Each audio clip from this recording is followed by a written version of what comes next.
Mhm.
Ladies and gentlemen,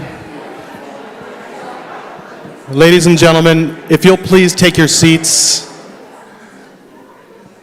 The family is already beginning their ritual this afternoon. Thank you very much.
We gather today to remember this wonderful woman, Harriet Arnol. In the words of Ecclesiastes, a season is set for everything, a time for every experience under heaven, a time for dancing, and a time for wailing, a time for birthing, and a time for dying, a time for speaking, and a time for silence, a time for seeking, and a time for losing. The time for mourning is a complicated time filled with many emotions and memories. They're both bitter and sweet. We begin our service this afternoon with the 121st Psalm, a psalm that bids us to look up to the mountains. Chicky was a source of uplift to her family, to her friends, and her goodness will be a permanent marker in their lives, not unlike the lofty peaks of the mountains. אשא עיני אל ההרים, מאין יבוא עזרי,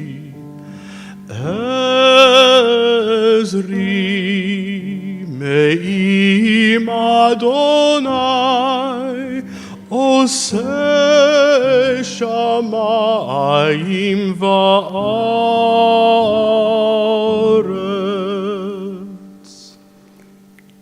I lift up my eyes to the mountains.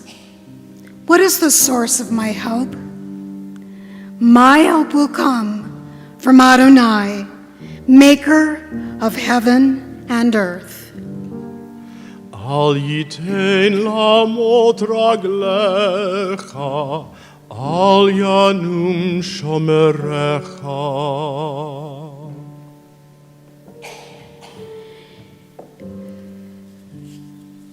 God will not let your foot give way. Your guardian will not slumber. Hine lo yanum velo yishan shomer Yisrael, Adonai shomrecha, me'ata Adonai tzilcha al yad yeminecha. Behold, the guardian of Israel neither slumbers nor sleeps. The Eternal is your keeper. Adonai is your shade at your right hand. Yomam Hashemesh lo yakeka, ve'yareach balayla, Adonai yishmorcha mikol ra, yishmor et nafshecha, yishmor et nafshecha, Adonai yishmor tzetecha uvoecha, me'ata ve'ad olam, me'ata ve'ad olam.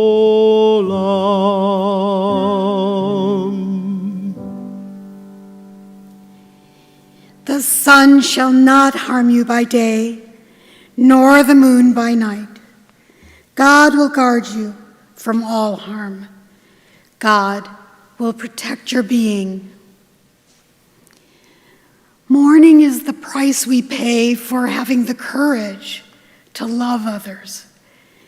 Even in grief, we know the wonder of human life is too complex and too magnificent to be memorialized in endless pain.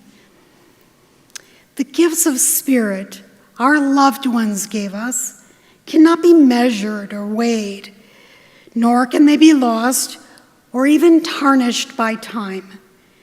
Even in our darkest hours, we know that some of their light and their warmth will always be with us, bringing comfort and courage, and in the fullness of time, healing and peace. Death has summoned our beloved Harriet Arnol for her love, which united us in life and which death cannot sever, for her companionship, which we shared along life's paths and which still continues through the tenderness of memory, for the gifts of her heart and hand and mind, which brought us joy and happiness, and now have become a precious heritage of the Spirit. For all these and more, we are thankful. In this time of mourning, we listen to the voice of our sacred scripture that brings us the ever-new message of God's nearness.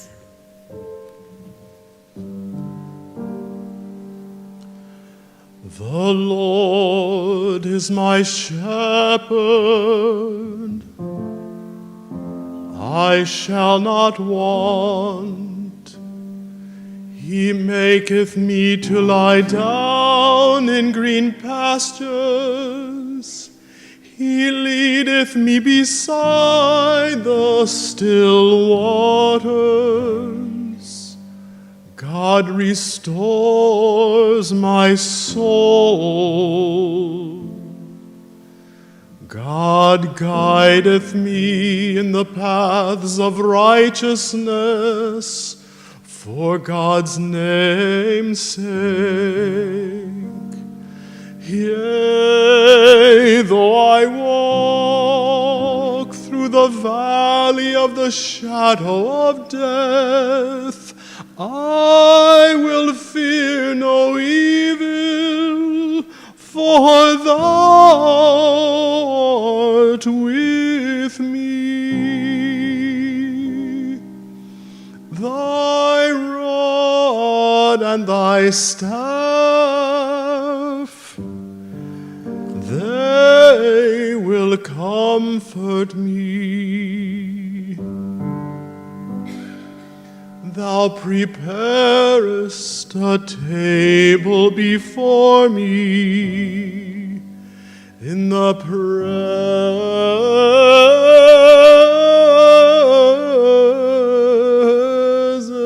of my enemies.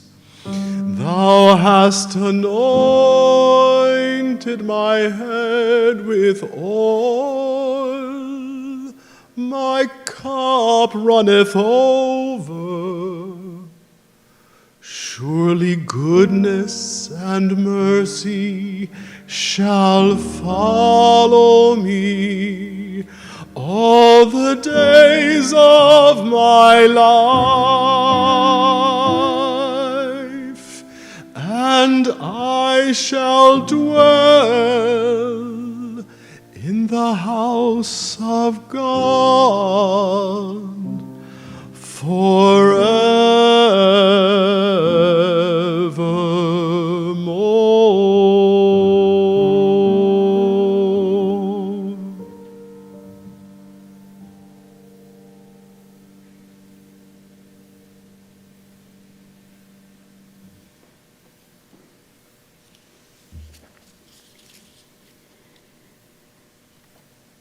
It's so fitting that the following was a poem written by Chickie's 6th grade teacher. The teacher's name was Ms. Morrissey, and they were words that Chickie lived by and passed lovingly along onto her children and her grandchildren.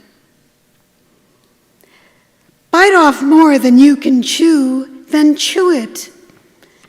Try for more than you can do, then do it.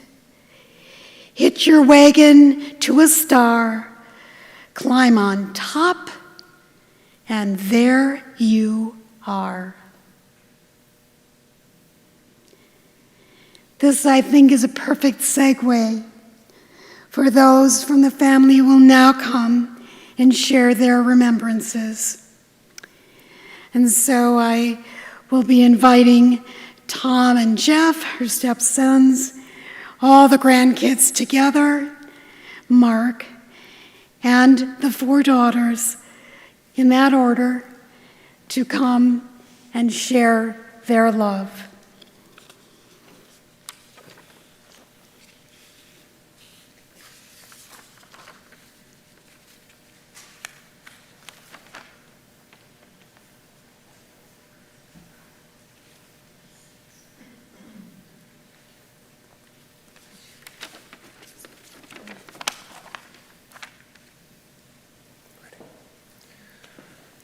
We are incredibly sad to be here today.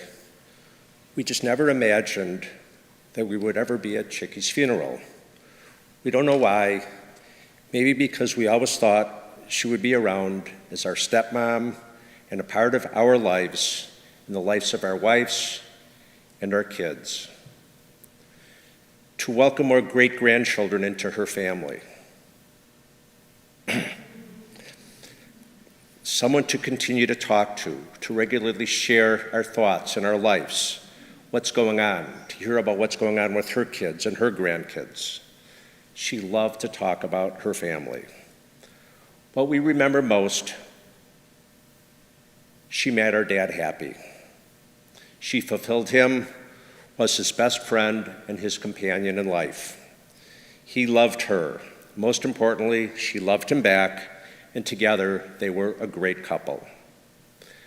We remember the first time we met Chicky. Dad was so excited and we could see he was whooped. I could never imagine him wanting to jump into a household with 4 girls, 2 of whom were still teenagers, especially after raising my brother and I, who were pretty easy kids and pretty self-sufficient. Obviously, love won out, and he grew to love her daughters like his own. Chicky was an incredibly welcoming person, and we are grateful for this. She was nurturing, caring, easy to talk to, and interested in our lives and those of our kids. She had the gentlest spirit and was such a bright light. She was not a person who judged others and was a comfort to talk to. She was a person you loved to love.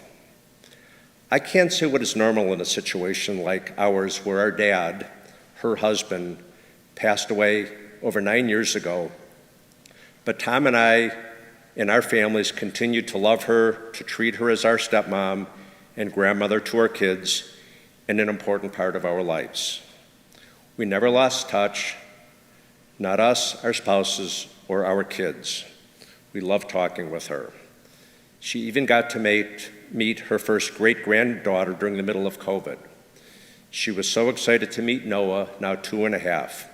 She beamed, as only Chicky can beam, with her infectious and adorable smile. We all in our own way want to hold on to certain beliefs. For me, it's the thought that she will be together again with our dad. I wish she wasn't in such a rush to be with him. She offered way too much to her family, her 4 wonderful daughters, caring, loving their kids, and all of our families. It was too soon, and we are so sad. But in the end, I'm going to hold on to the thought that she's going to a better place, and I'm going to hold on to her memory forever.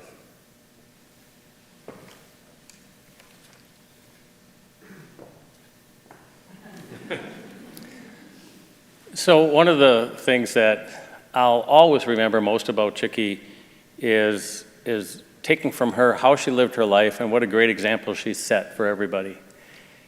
She, of course, to reiterate, she and our dad had such a wonderful relationship. They were so loving with each other. It's one of those situations that we are fortunate if we have, and we should all aspire to, is being with somebody that you just enjoy being with them. You don't have to be doing anything. They would just be so happy. To my dad's last days, where they could just sit together and watch TV or work on a crossword puzzle together or something like that, and just being together. And that example of her being like that is just one that I'll always remember. My dad loved her so much. He didn't just call her Chicky. He always said, "It's my Chicky." It was just like an extra level of endearment or something like that. And even to the last time I talked to her before she went into the hospital, just a few weeks ago, she was still talking about how much she missed my dad. It just really stuck with her, and that's just a sign of how much love she had in her heart, and how lucky we were to have, somebody that loved our dad so much and somebody that he could love so much. Because the words of being, kind, gentle, and caring, those kind of things, I don't think anybody embodied that more than Chicky did. I mean, you could just look in her eyes and see kindness and caring in the way she treated her family and how much she cared, and just such a gentle person. We've all had kids, and so she had all these grandkids and that kind of thing. And do you ever notice how much the little kids, the little babies and stuff, always took to Grandma Chicky? Because she was just that type of person that somebody would want to go to. So in terms of being a wife and a mother and a grandmother and a great-grandmother, nobody could really ask for anything more. And aside from that, in her own right, Chicky was a very intelligent, thoughtful person. We would Usually when we talked on the phone, we would have discussions about the family and what's going on and that kind of thing. We always got the report, what everybody was doing. But when we'd get together, we would really have some good, intelligent discussions. She was really knowledgeable about the ways of the world, what was going on in the world, that kind of thing. And she was an educator for all her life, so she really paid attention and she really knew a lot about those things. And we had some great discussions. One of the last times we got to see her was when she really expressed that she wanted to come to my son Morty's 8th grade promotion last June, even though getting around had gotten more difficult, but she really wanted to come to that. And just making that effort and that gesture was so meaningful, and it was so nice, and it'll be such a wonderful, lasting memory. And then finally, I just wanted to share a story that she shared with us, Tammy and me, my wife, shortly before we got married. Maybe I don't remember how it came up, or we asked her any advice or anything like that. But she said, if you put on a shirt because you're going somewhere, and your spouse says they really don't like that shirt, don't get mad. Just put on another shirt. I think those are words we can live by.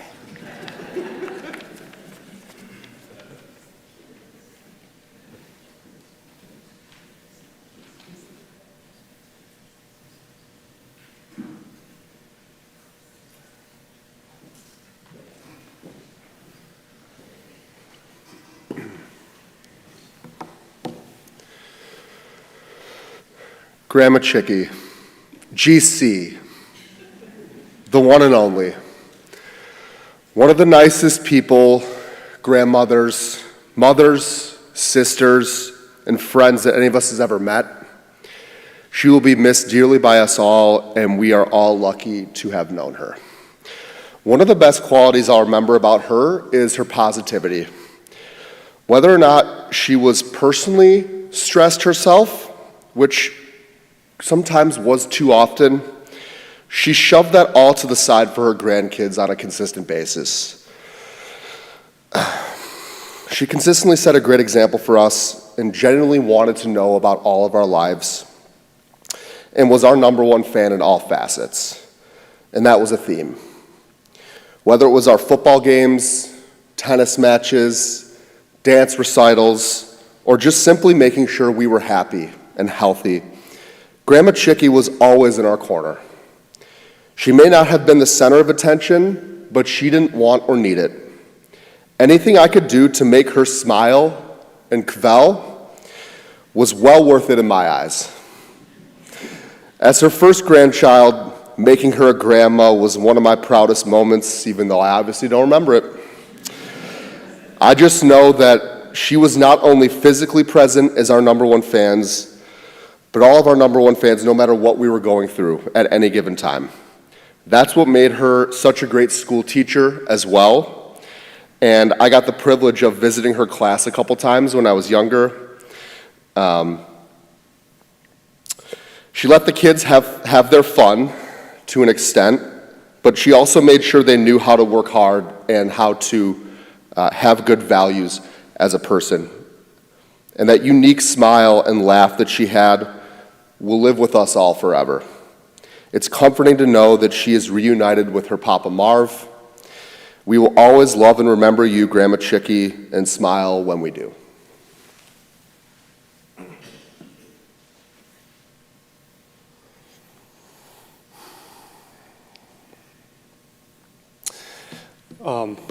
Grandma Chickie, I have so many great memories with you, and even the past few years, I was able to spend a lot of quality time with Grandma and was able to speak with her from a bit of a different perspective as an adult, as someone in my late 20s. You start to understand the dynamics and what it takes to actually raise a family, especially raise a family like Grandma did and have so many grandkids, so many nieces and nephews, still tend to each one of them with so much affection and so much care. Whenever she called me, she would always remember the details of whatever I told her last, which sometimes didn't seem like a lot, but considering how many grandkids she had to speak with on a weekly basis, even daily basis, it's pretty unbelievable how she was still able to make every one of us still feel so loved by her. Being with her always made me at peace, and her patience and caring for her family was second to none. Above all, she was always thinking about other people and how she can make their lives better. I'm really sad that me and Grandma can't spend any more time together, but I'm so happy I was raised by a grandmother like her. Her character is reflected by my mom, her sisters, and everyone here. I'm a much better person for having known Grandma, spent time with her, and having her in my life.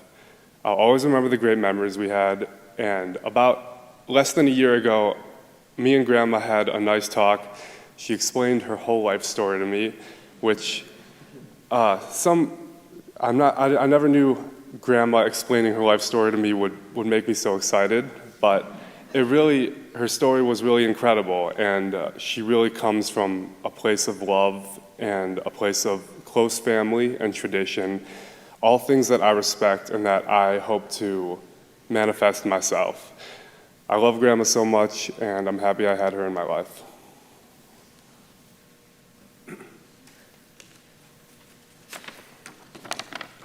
All right. So when I think about Grandma Chicky, when she was sick in hospice the last week, I knew that the best way I could honor her was obviously to say something about her, but the fact that she was a teacher and the relationship that we had, I knew that I had to get on my computer, write something out, have it edited, and that's what she would have wanted. And so that's what I did. So when I was young, my older brothers, who both just spoke, they took up a lot of my mom's time. They were crazy, whether they were fighting or throwing weights at each other's backs.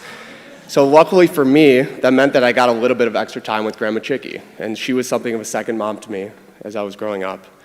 One thing I remember is she used to take me to Boston Market for my favorite mac and cheese. I don't know why we went to Boston Market, but to this day, it's still my favorite mac and cheese.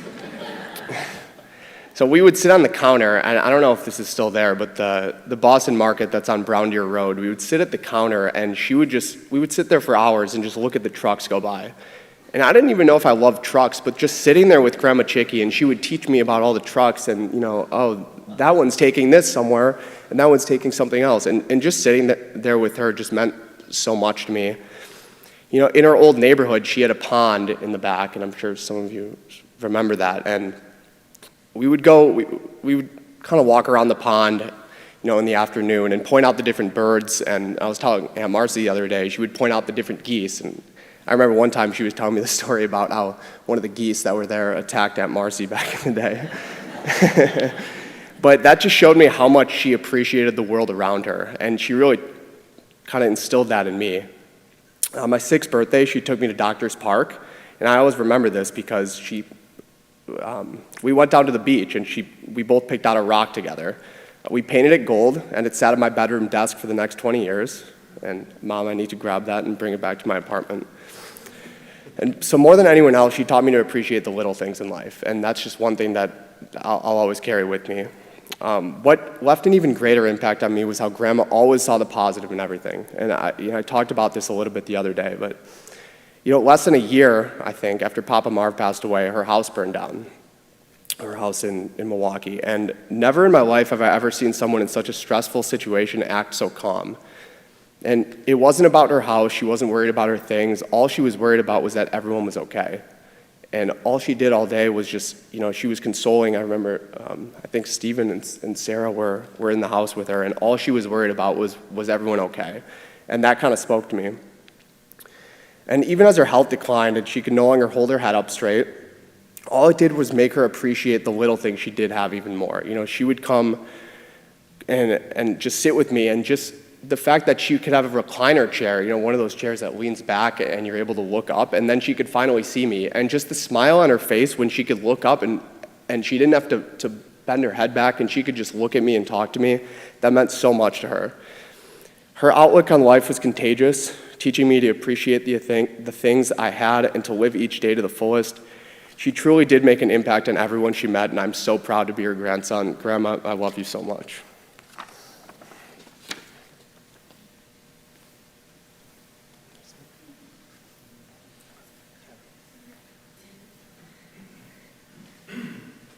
Okay. I'm already crying, sorry. Okay, sorry, 1 second.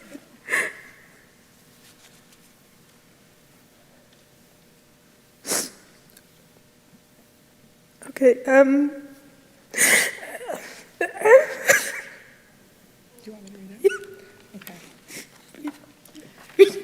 So this is from Sarah. There are not enough words that can capture how amazing Grandma Chicky was, but all the time we spent together and the memories we made will be cherished by her family forever. She made this family as strong as she was, able to move mountains, not afraid to fall, and never leaving a song left unsung.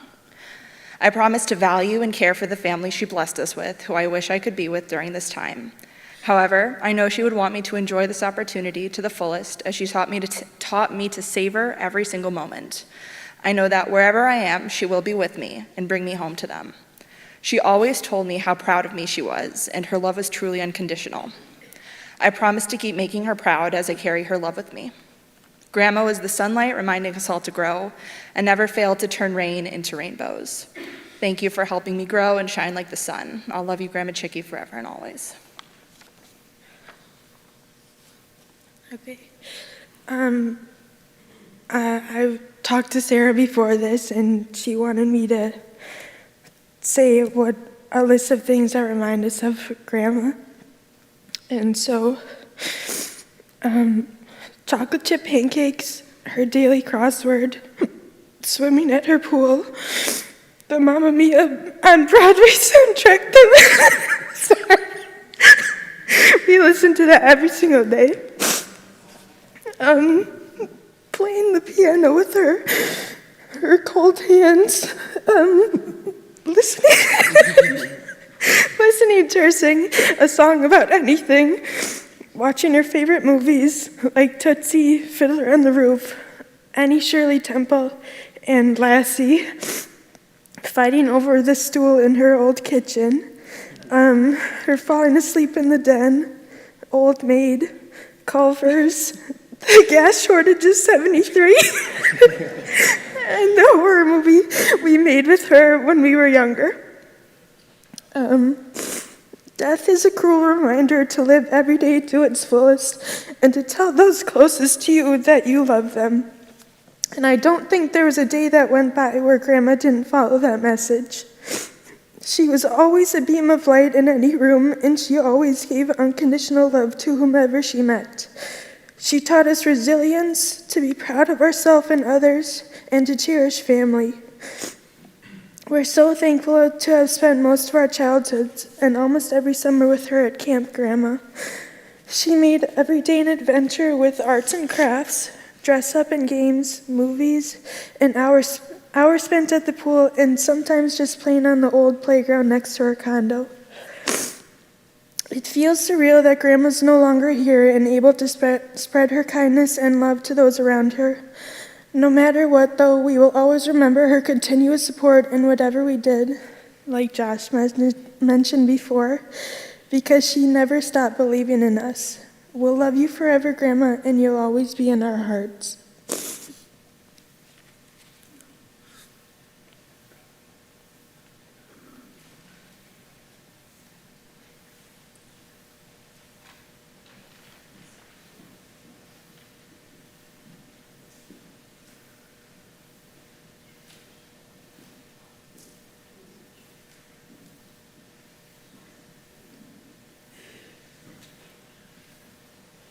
That's certainly a tough act to follow.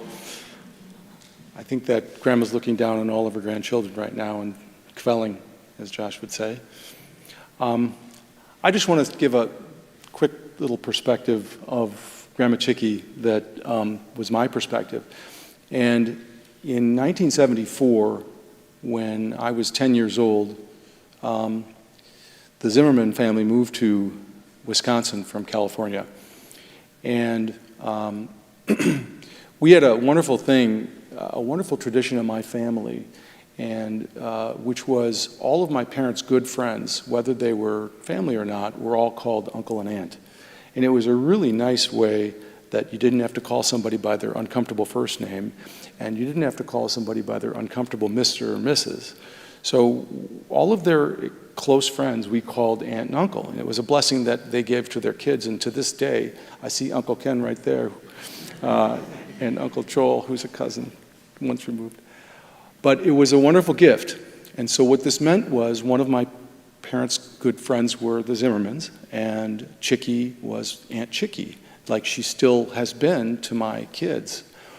So I always called her Aunt Chicky. And then in 1988, which was 14 years later, I had to change my pitch because she was now my mother-in-law. And so I fondly called her Mom. And so as one of the sons-in-law, thank you, Matthew. My dad would have made sure that I didn't say son-in-laws. As one of the sons-in-law, I can tell you that on behalf of the other 3 sons-in-law that are sitting on the first row, that she was a mother-in-law come true, a dream mother-in-law come true. And she loved us just like she would have loved her own son. And she was somebody who always had the smile that was infectious, and she always enjoyed watching us treat her daughters with love and respect. And we knew that was a dream come true for a mother-in-law. And I think to this day, calling her Mom felt like the real deal. And I felt like she was a mom extended, and especially since my mom passed. And I watch her interactions with my kids and with some of my siblings' kids who thought of her as a grandma as well. So she was a warm and wonderful person that so many good things and so many true things were said today. I'm not going to go over it again, but I was going to talk about her level of intelligence and her love of education, love of teaching.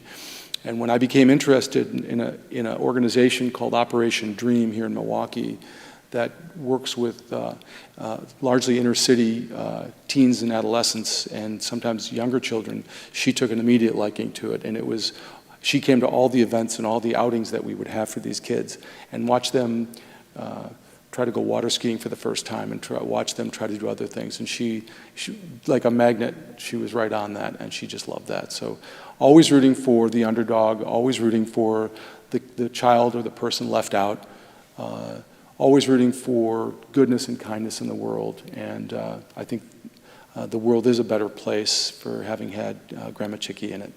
Thank you.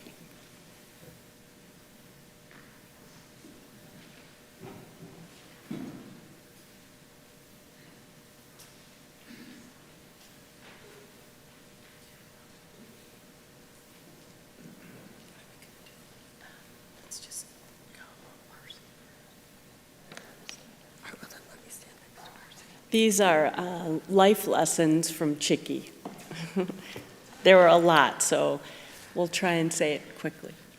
Number 1 is love unconditionally. Our mom always found the good in everyone and rarely spoke negative about anyone. And you could see that with all her children and grandchildren. That was just who she was. Number 2, be resilient. My mom lost her parents and brother by the time she was 25, and she spoke of them fondly. But she never felt sorry for herself. She always used their memories to fuel how she treated people, how she spoke to people. They made her who she was, and those memories used her to be the best mother, wife, friend, teacher as she could be. Make time to read a book. My mom her nose was always in a book, and when we'd be on vacation, she'd read a full book in a day or two.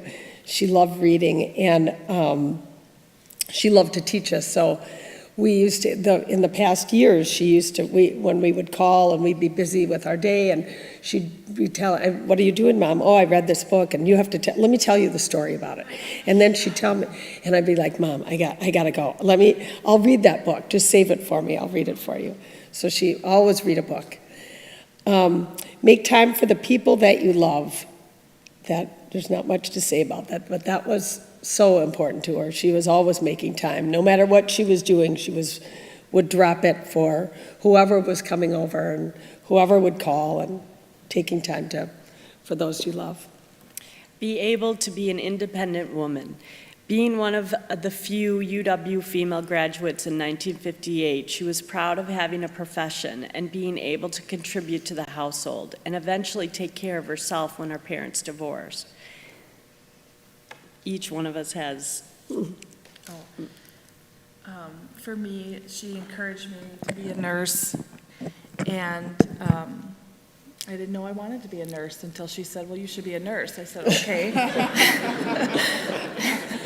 And I guess that was a pretty good thing, because having that background and that profession in hospice work really helped me through this last couple weeks with her, and it was very hard for me to turn off that nurse role and be the daughter, but I hope that I helped you through that process. It became, if anyone hasn't experienced it, hospice is scary and sad, but it also can be very beautiful. And I used her strength through getting through those 2 weeks. And she guided us all with her strength and kind of prepared us. So she was definitely the guiding force for this last journey. For me, Mom taught me to face my fears head on and never give up. When I started my own business, even though she was very nervous about the industry I was going into, she was still my biggest cheerleader. For me, just like Jody, she told me I was going to college, and she would look through the papers, the want ads, and there were a lot of physical therapy jobs. And she said, you should be a physical therapist. And I didn't even know what that was. So I said, oh, okay. So I looked into it, went to school, and figured out what I needed to take, and that's what I became. And I'm still so grateful for her, because it's a wonderful profession for a woman. And I was able to even do it part-time when I was raising the younger kids, and then I decided to give it up and be a stay-at-home mom, and that was fine with her too. She just wanted us to be able to have something, and a profession. And one of my best memories is when she rooted me on to finish my education at FIT, which was my dream, and moved to New York City. And so she took me and we moved in, and she got me all settled in the 92nd Street Y, which was this Jewish Y, and when we walked in the Y, of all the housing, because I couldn't get into the dorms at FIT, there was a gentleman standing in the lobby that was from Sheboygan, Wisconsin, who was the rabbi's son. And it's Bashert, this is where you need to live. And so I moved to FIT, and we had gone to a show right before she left New York City, and in the middle of the Broadway performance, she holds my hand and she said, we could pretend this is a vacation. You don't have to live here. But I made it, and she encouraged all of our dreams. Always help others, especially your kids. She loved all of our kids. So much. And she needed, even the last few years, she offered to help out with whatever she could. Even if she couldn't drive, she would want to help with whatever she needed to feel useful, and that was one way she showed us her love. And I think we've all kind of gotten that trait from her, is feeling useful. Number 7, feed your family. Yeah, definitely. Like any good Jewish mother, she taught us that feeding our families and sitting down for a family meal each night was one of the most important things you can do as a family. She was the queen of stretching $1, and that was a big lesson. Like, you could, do everything you needed to do finding at the dollar store, and she was like a queen of helping, if we had a small budget for an event, she always was there telling us how to make lemon out of lemonade. She was a master at that. But she did, along with that,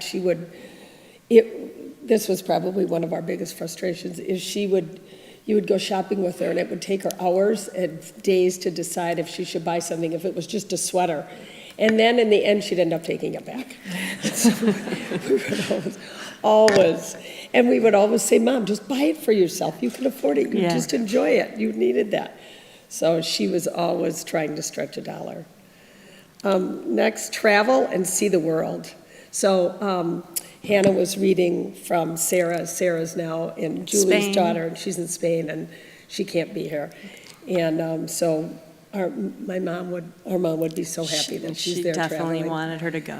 But we would take driving trips across the country when Marcy and I were little, especially. We lived in California, and we would come back to visit our grandparents in Sheboygan every year.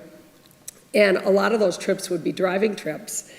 And she was so good at packing. She would pack the cooler, and we'd stop at all the rest stops, because we didn't stop at restaurants to eat. We would stop at the rest stops, and she packed the camping gear. We went camping, and so she taught us, the love of traveling, especially that kind of traveling, seeing the world and stopping, and Smelling the roses. smelling along the way. roses. And then in 1980, one of the most memorable was, we had a conversion van, and our parents converted it. We had a bed in the back, and we drove to Alaska. And we were probably all fighting and screaming the whole way, but there was a bed in the back, and literally on the Alaskan highway, which wasn't even paved, 500 miles of an Alaskan highway, no one wore a seatbelt. We were just laying in the back on the bed, but we camped, and she kept it. And then the next lesson is keep a diary of your travels, and we still have that diary of that, and many of our other trips. She would write every day what we did and where we stopped and what we saw and what we bought, and you can relive all those memories. So that was a great memory. Grow a vegetable garden. Mom was an avid gardener and taught all four of us to love growing gardens ourselves. And we had one of the first homes in the North Shore Estates when we moved here in 1974, and our mom and dad built a huge garden in the backyard. No one had gardens at the time, so we all shared the veggies and the fruits that we grew with the friends and families that lived nearby. Most of us would unwillingly help with weeding and planting as long as we could lather up with baby oil to get a tan while we worked. And we also learned that there are literally a million ways to prepare zucchini. She would get zucchini that were this big. And She didn't waste any of them. We would be going through the neighbors, bringing bags of zucchini. Marcy? Celebrate every occasion. Because of our mom, we were able to put away our differences over the last couple of years and be together for every one of our birthdays and celebrations over the last year. She never forgot somebody's birthday, Halloween, Valentine's Day. She sent the grandkids all like $5 in a card, but she never missed it. She always called to celebrate somebody's birthday. Always was the first there to make a condolence. It just celebrate every occasion. We did. And never be in a hurry. So for those of you who know my mom well, she was never in a hurry. She'll be 87 next month, and she never got a speeding ticket in her entire life. So I don't know how many people could say that. But because of that, she was also a terrible backseat driver. So we didn't like to have But her. the last few days also, this last week, it was hard being when we had her in hospice, and she wasn't with us really for the last 5 days. And after a couple of days, it was pretty hard, and just watching her. And one day it hit me, and I was like, of course she's not going to be in a hurry. This is just how she does things. It's going to be on her time. So then it let me be at peace, and I just thought, I just have to be patient now. She taught us that nothing is more important than family being together, like a lot of us have shared. We gathered often at Big Cedar Lake with friends and family, and even the last few months when things got more difficult for her, she just loved to sit and watch and enjoy the activities, but she was part of every 4th of July for I don't even know how many years. And it loved singing and marching to the American songs, and loved having all the dogs around her. She was kind of a magnet for all the dogs, and so was Papa Marv, by the way, but he didn't really like all the dogs. And then one of her biggest things, and I think it was kind of our mantra this last, few weeks with her is not to worry. She did not want us to worry about her. She did all the worrying. Yeah. She was queen of worry. So she took that burden off of us, and I just kept, saying that in my head, like, I'm not going to worry about you, Mom, because you're going to be okay. So the last one, be a participant and take interest in your family's life.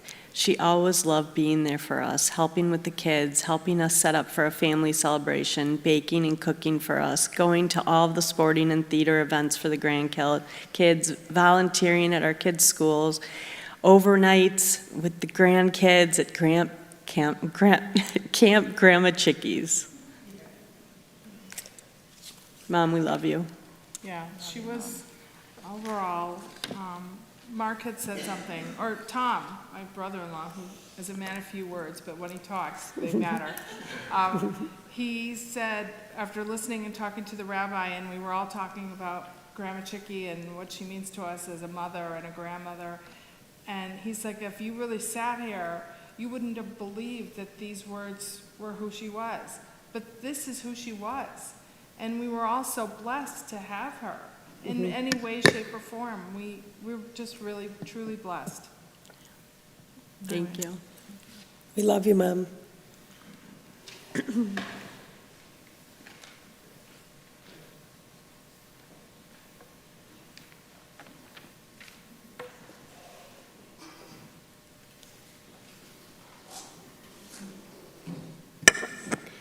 Do you remember when Mark said, this is a hard act to follow?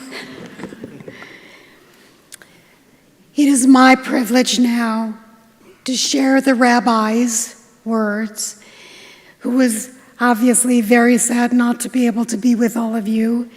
COVID is an interesting time, and I appreciate all of you allowing me to do this. She was an absolutely remarkable individual. And there isn't a time that I did a service where she didn't walk down the center aisle, come up and say, oh, honey, that was so lovely. And I would thank her and I'd get a hug. So thank you for this privilege. In rabbinic tradition, there are many moments in which the scholars of old shared a conversation or dialogue with God. In one such conversation, King David asked, and he asked a pertinent question of the divine. Oh, Eternal One, many groups of righteous will be admitted into your presence. Which one of them is most beloved before you? God provided a simple and straightforward answer. David, God said, most beloved to me are the teachers of young children who perform their work with sincerity and kindness. It is they who shall sit at my right hand. Chickie Arnol was among the finest teachers. Though in her more than 30-year career in the classroom, she shaped so many lives. Her greatest classroom was life itself, and her finest students, those for whom her lessons were reserved with the greatest love and affection you have heard, were her children and her grandchildren. Chickie loved all her children, Marcy and Richard, Susan and Mark, Julie and Terry, Jody and Tom, and Jeff and Terry and Tom and Tammy. Her 4 daughters and those who her daughters loved. She loved her dear stepchildren that entered her life when she married her beloved Marvin. When we recite the Yizkor prayer from Mother, as we will do on Yom Kippur, we refer to a mother who has passed away as Imi Morati, my mother, my teacher. Your dear mother taught you and guided you, and you absorbed as we could hear so many of those lessons. To love unconditionally, never be too busy for people you love. Chickie taught you by example. You saw how she would always endeavor to be helpful to those who she cared for deeply. You saw how she was uncomplaining, even if there were time and events that would lead someone to complain. You learned from the way she walked the world and cared for others with respect and open-hearted ability to accept each person for exactly who they were. It's a beautiful quality to be accepting and loving and embracing. So much of what made Chickie such a fine and extraordinary person is each one of you. You have her faith in the people around you. You have her ability to be present for family who you love and who she loved. You have deep and profound care. You have her passion for teaching, and you have her deep connection and love to nature. Chickie was resilient, always able to navigate and pass through the challenges of life with grace and dignity, and with a smile. And it was ever present, that smile, and it shined through. In moments in which Chickie had to pick up the pieces of her life, she did so with tremendous strength and provided a calm environment and demeanor so that her children never had to feel concern or worry. But Chickie went beyond simply passing through trial. She transcended challenging moments with class, with profound character, and a forgiving quality that sustained the connections of family. In Jewish thought, we call this the pursuit of Shalom Bayit, peace among the home and family. It requires tremendous character. Chickie's character and strength, her dignified and gracious way, kept your family standing strong and united. All of you were nurtured on a strong and magnificent foundation provided by a woman who valued education, professionalism, and kindness. But you all were the center of Chickie's love. She was proud of you and the lives you created for yourselves. She was proud of your accomplishment and the people who you married and the families you built. Of course, like any nurturing mother, Chickie worried for your well-being, asking that you call when you got home or along the way of any journey, either near or far, or the journeys of life that you transcended. For you were most precious to her. All the memories of experiences you had with your mother, all the lessons she taught you, are incorporated into your very being, and they will continue to live on in you. In Rabbi Noah's words, which I quote, "I was moved when I learned that before it was a trend to plant a garden in one's backyard, Chickie had a very large and nourishing vegetable garden. Gardens are often a beautiful reflection or metaphor for one's soulful way in the world.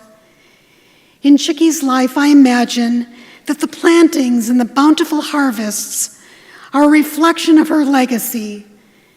And there is no greater legacy in Chickie's life than her dear grandchildren, and great-granddaughter, and all those that they love and with whom they walk the world." End quote. Dana, Maxwell, Josh and Mackenzie, Benjamin, Daniel and Molly, Michael, Stephen and Israel, Sarah, Bryce, Hannah, Brian, Alyssa and Aaron, Scott and Morty, and great-granddaughter Noah. It is through you that your grandmother's life will continue. Each of you is blessed to share your own special relationship with your Grandma Chickie, your GC, and I know she loved each of you beyond measure. We enter this world into arms that love us, and Chickie was there at each and every one of your births, with arms that gave you your first baths, and those loving arms, that loving spirit never stopped tending to you, never stopped bathing you in joy, that only a grandmother can bestow. For you were her pride, and she shone down upon you with her light, a light that can never be extinguished.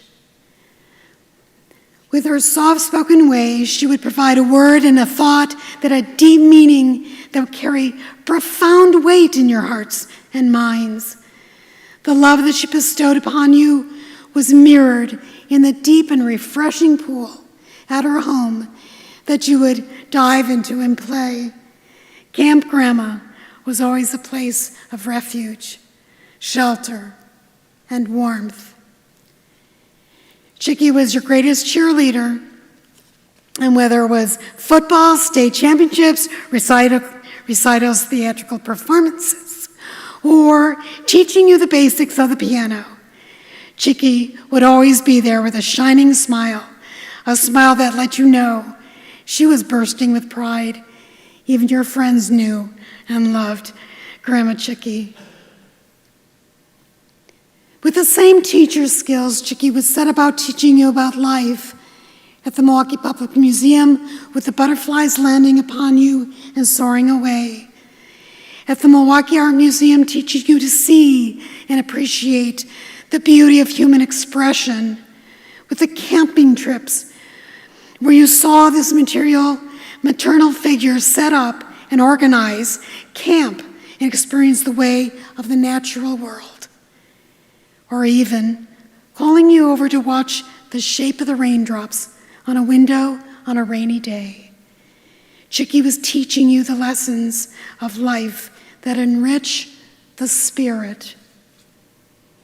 So you now represent her greatest legacy on earth. For someday you will share the stories of your grandmother's life and teach the lessons that she taught you. And you will guarantee she will live on. Chickie lived a full and vibrant 86 years, born into a loving and large family, as we've been told, from Sheboygan, Wisconsin. Sheboygan never stopped being a place of importance and a touchstone in her life. Each and every year, the family traveled to visit family across the country, and Sheboygan was always a stop on the way. For family and the deep roots family provided, these were special to Chickie, and she shared those beautiful values with her children. And it is also meaningful that Chickie baked. There is a precision in that that's necessary in baking, and some people either love it or hate it. Chickie loved it. That precision and intentionality lent itself to her work as a teacher, and in the year of her graduation, Chickie was one of the few women graduates of the class of UW-Madison with a degree in education. Her skill and enthusiasm was brought to bear in an over 30-year career serving the children and parents of the Milwaukee Public Schools. Chickie's classroom was a reflection of her soulful way in the world. It was bright and welcoming. If you found yourself in her class, you found yourself in care. Chickie would scour the garage sales to stock her classroom with toys.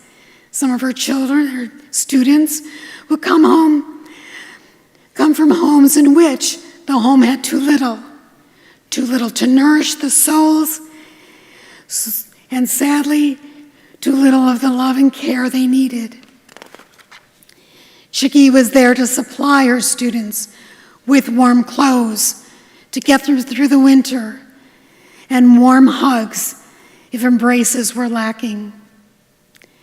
It's wonderful to know that there are many students who still lovingly reflect on the way Chickie taught them, because it is also a beautiful reflection of her being, that there are so many who reflect on that loving care.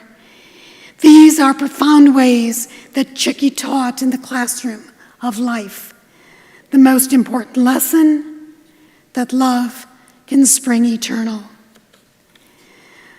Love was a constant in Chickie's life, and it emitted from her, and she received it as well.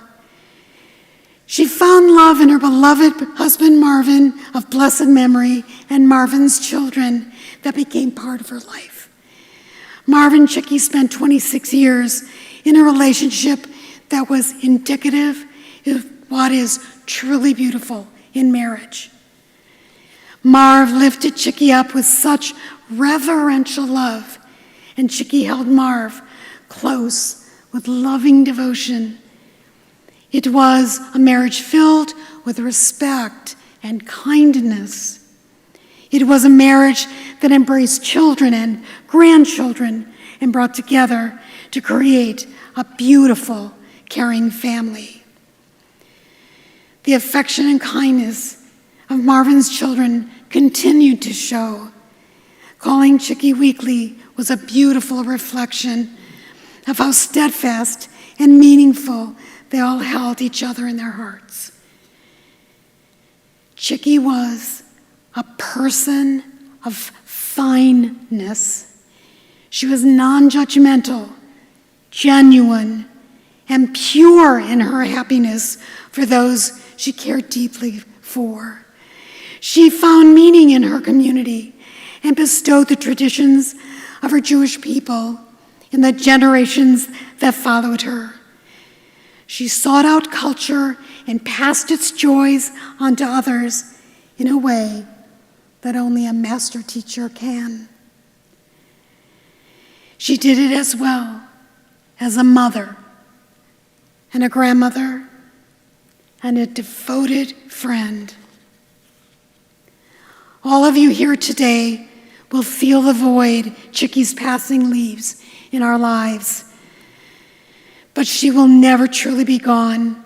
Chickie will live on in the unique memories you have of her, and in the stories of her life you'll continue to share. In that way, she will gain immortality. We are taught a teacher affects eternity. One can never know, can never tell where her influence stops. Chickie is one of those who has affected eternity many times over. No one will ever know or measure where her influence stops. Her impact will be a source of permanent blessing, never to be forgotten by the countless people of all ages whose lives she touched. Yehi Zichrona Livracha. May the name and memory of Harriet Arnol therefore abide among us as an eternal blessing. And may the source of peace send peace and comfort to all who mourn among us. And do we say, Amen. Amen.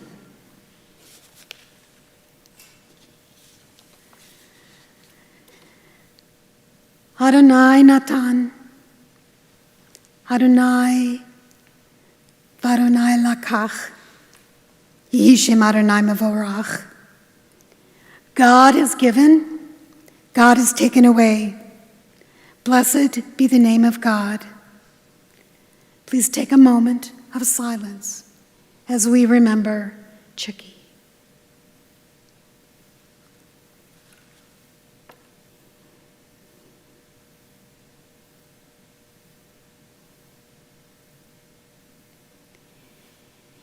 May the memory of Harriet Arnol endure among us as a blessing in our own time. Oh God, when we too are called to enter eternity, may we leave this life secure in the faith that in your light we shall see light. In life and in death, we cannot go where you are not, and where you are, hope endures. Sustained by this assurance, we invoke your name, Almighty God, as we rise for the Ayel Malay Rachamim.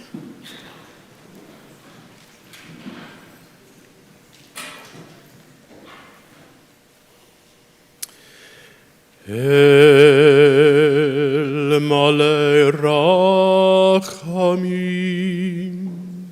Shochen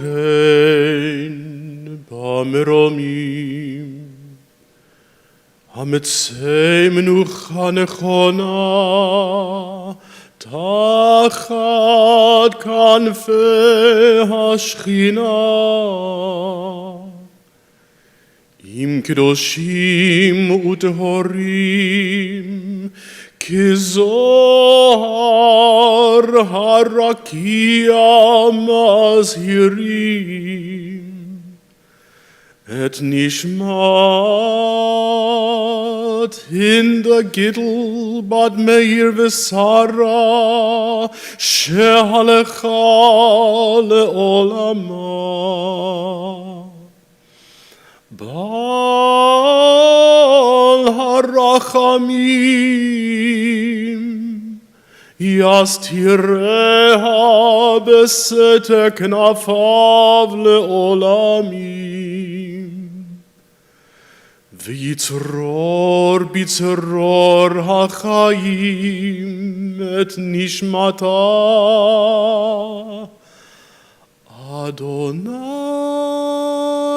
hu nachalata v'tanuach b'shalom al mishkava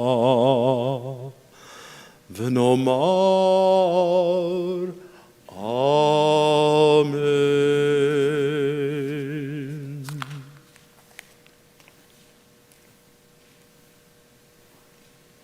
Compassionate God, eternal Spirit of the universe, grant perfect rest in your sheltering presence to Harriet Arnol, who has entered eternity. O God of mercy, let her find refuge in the shadow of your wings, and let her soul be bound up in the bond of everlasting life. God is her inheritance. May she rest in peace. And let us say, Amen.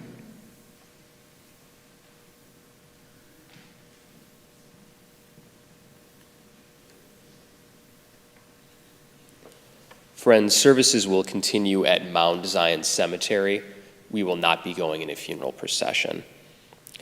Following burial, everyone is cordially invited back here to Congregation Shalom from 6 to 9 p.m. That is today and today only. For those of you here or virtually, you are welcome back to share memory, story, to know Chicky was to like her. This time, we ask that everyone stand and remain standing until the casket has left the sanctuary. Ask that the pallbearers please come forward.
you.